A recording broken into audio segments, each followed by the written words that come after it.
Mete esto, mi amor. Mete esta maravilla. Y estaba tapada con un trapo rojo. De repente, Laura Rivas comenzó a sentir una opresión que la hizo perder el sentido. Lo que viene a continuación se explica sin palabras.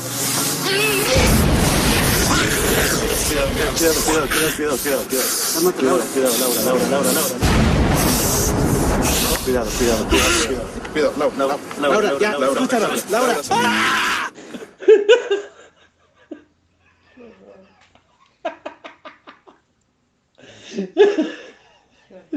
Mira esa cara.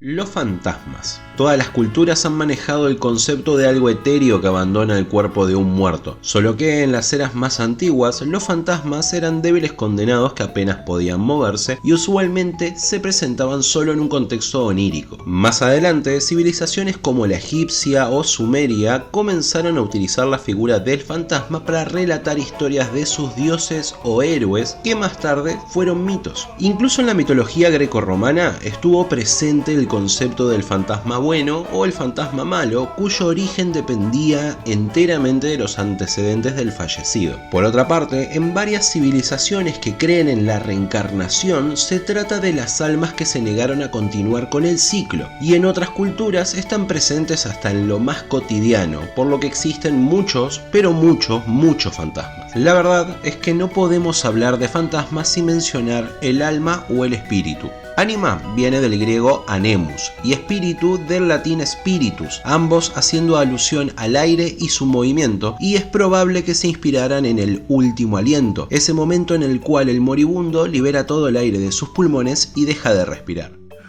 Dile, Scarlett, que sí la amo. Perdóname.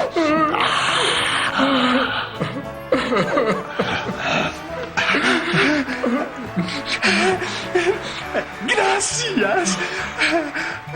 Si bien no es claro cómo se genera un fantasma y mucho menos lo que son, de todas las escuelas esotéricas, una de las teorías más mencionadas es la del aura y los cuerpos sutiles, según la cual existe el cuerpo físico y 6 cuerpos sutiles o superiores, de entre ellos el cuerpo astral, que es el contenedor que da forma al cuerpo energético y está unido al cuerpo físico por el conocido hilo de plata. Resulta que cuando uno muere, el cuerpo astral sigue en el plano físico manifestándose hasta que el cuerpo energético finalmente se agota, explicando así las apariciones. En los casos de muertes prematuras, el cuerpo astral seguirá existiendo hasta que cumpla con el tiempo que originalmente estaba determinado que viviera, pero permanecerá en una región que a lo largo de la historia supo tener varios nombres, purgatorio entre los más populares. También se plantea que las personas muy viciosas o con un apego muy celoso por bienes materiales pueden forzar la transformación solo para poder estar cerca de su preciado tesoro y evitar que cualquier otra persona pueda hacer usufructo del mismo, explicando así los objetos fantasmas como casas, amuletos, barcos, etc.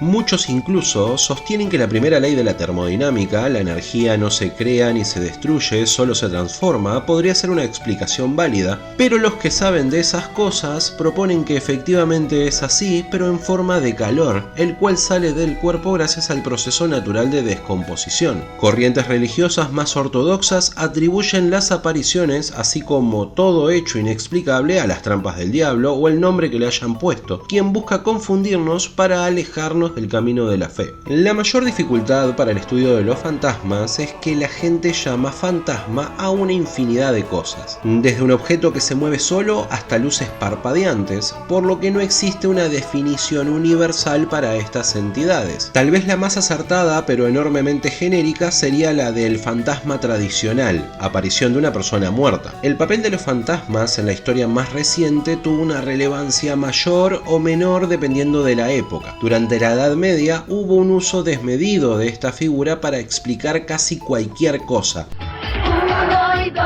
y 3 son fantasmas y son de verdad. Ya para el siglo XVII, cuando la ciencia comienza a tener un papel más central, pasan enteramente al plano de la ficción. El Castillo de Otranto, escrito por Horace Walpole en 1764, que es considerado como el abanderado de la literatura del horror gótico, contiene el primer exponente de fantasma en este género. Gracias a esta y varias obras más, es que todas estas entidades, antes temidas como desastres naturales, pasaron a un terreno más conocido. ¿Y qué hace el humano cuando comienza a conocer algo? Por supuesto, tratar de controlarlo. Durante el siglo XIX, los integrantes de la alta sociedad tuvieron un gran interés por estos temas, por lo que, llegando a su final, surgieron organizaciones como la Sociedad para la Investigación Psíquica, fundada por Edmund Rogers y William F. Barrett, cuyo único objetivo declarado es comprender los eventos y habilidades que comúnmente eran descritos como psíquicos o paranormales. 1896. Este fue el año en el que se estrena un cortometraje de 4 minutos titulado Le Manoir du Diable de Georges Méliès, considerado como la primera película de terror. A partir de este momento fue un camino de ida. Todos los medios usaron a los fantasmas como figuras de inspiración para las obras que allí surgieran. Literatura, pintura, cine, TV y un largo etcétera. Los tantos y variados fantasmas terminaron de dar forma a la idea que hoy tenemos de los mismos, por lo que se puede decir que existe un subgénero del terror que se centra únicamente en este tipo de entidades. Pero sus apariciones no se limitan al terror, han llegado a muchos otros géneros, y para que podamos hacernos de una idea de la magnitud, creo que llegó la hora de un Top 5 de fantasmas en el cine, sin ningún orden en particular. El fantasma de la ópera, un genio de la música que está desfigurado y vive en el sótano de un teatro, descubre el amor y los asesinatos. Sam Wheat, Ghost, el protagonista de esta emblemática cinta de romance, es asesinado y decide quedarse hasta descubrir qué es lo que en verdad pasó. Casper, o Gasparín. Se trata de un niño que sufre una muerte temprana y queda atrapado en el limbo. El llamado fantasma amigable solo busca jugar. El fantasma de Canterville. Del puño y letra de Oscar Wilde conocemos a un tranquilo fantasma que habita en su vieja casa y se ve avasallado por invasores vivos. Beetlejuice. Él es sórdido, asqueroso y políticamente incorrecto. Él es Beetlejuice, el exorcista de los vivos. Sí, gente, sé que hay varios fantasmas más, pero es solo una opinión, así que déjanos un comentario con tu mejor película de terror de fantasmas. Sí. Así después hacemos un ranking. Aquí. Varios han sido los que en la búsqueda de lo paranormal han desmentido varios actos de charlatanería. Ese fue el caso de Harry Houdini, quien intentó contactar a su madre y tras su muerte dejó palabras clave a su viuda esposa para que ella pudiera continuar con la búsqueda, la cual por cierto nunca fue exitosa.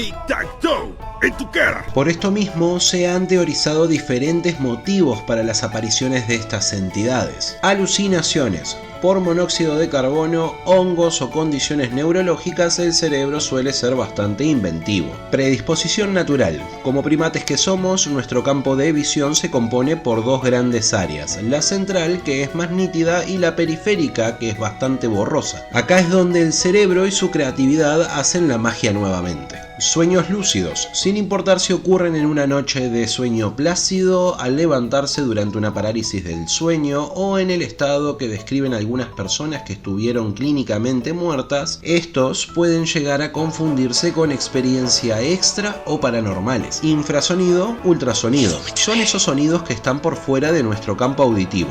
Varias personas han comentado sentirse raros, decaídos o enfermos tras oírlos, teniendo una particular similitud con las descripciones de los lugares embrujados. Recuerdos falsos. Es un hecho que el cerebro, en su afán de eficiencia, tiende a eliminar recuerdos que no son tan relevantes. Ahora bien, para que estos conserven la coherencia, también suele rellenar ciertos espacios con experiencias falsas que, por más extrañas que parezcan, se funden con los recuerdos como si fueran parte de ellos. En términos evolutivos, es conveniente conservar una buena dosis de miedo. De hecho, cuando pasamos miedo, liberamos dopamina, por lo que podemos llegar a la conclusión de que nos gusta el miedo. Claro, no a todos, pero resulta que las personas que suelen reportar este tipo de experiencias suelen ser los más aficionados a estos temas. Algo bastante comparable a la euforia que sienten algunos adeptos a las películas zombies ante un eventual apocalipsis de esas características. Bien, su historia es muy interesante, señor Pelmazo, Simpson, así que voy a transcribirla en mi máquina de escribir invisible. No tiene por qué humillarme. Incendié un edificio del centro y temo volver a hacerlo. Ah, sí, claro. Voy a escribirlo en mi máquina de escribir invisible. Orate. Trivia Time. Ya vimos varias posibles explicaciones a los fantasmas, por lo que pregunto, ¿cuál es el fenómeno psicológico que tiene más peso en estas situaciones? A. Pareidolia. B. Apofenia. C. Hierofania. A pensar. Así como un detalle más, en el 2016 se publicó el libro Ghostly Encounters, The Hauntings of Every Life. Este libro, escrito por Dennis y Michelle Waskul, pretendió recopilar los relatos de muchas personas que aseguraban haber experimentado algún hecho paranormal, resultando en que todos contaban cosas distintas y nadie estaba realmente seguro de lo que había visto. Trivia Time. Respuesta A. Pareidolia. Si bien son tres fenómenos bastante similares que suelen estar acompañados, este en particular puede hacer que las personas interpreten imágenes aleatorias o patrones de luces y sombras como figuras reconocibles, en especial rostros. No es mi intención probar o no la existencia de los fantasmas, pues disto demasiado del conocimiento como para lograrlo. De todas maneras, como de costumbre, un tema enorme, por lo que no van a faltar videos que lo exploren más en profundidad. Soy el Chino, ya lo saben. Si te gustó el video, métele me gusta. Si querés enterarte cuando salgan más, suscríbete. Y no te olvides que esta fue una más de las opiniones que no importan. No te olvides de seguirnos en las redes. Bye bye. Joto, ¿querés salir en el video? No. Mirá, estás ahí. Guaco.